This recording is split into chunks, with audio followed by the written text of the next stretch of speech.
If you had set your Threads account to private and wish to make it public, then in this video, I'm going to show you how you can make your account public on Threads. If this video helps, please like and subscribe.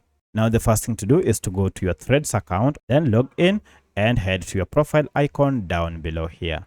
From this, tap on these two lines and then go to privacy.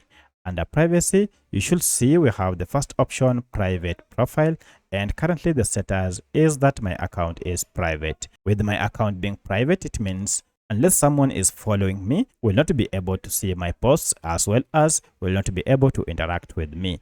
To make it public, tap on it and then toggle off this private profile, and you're told anyone on or off thread can see and interact with your content.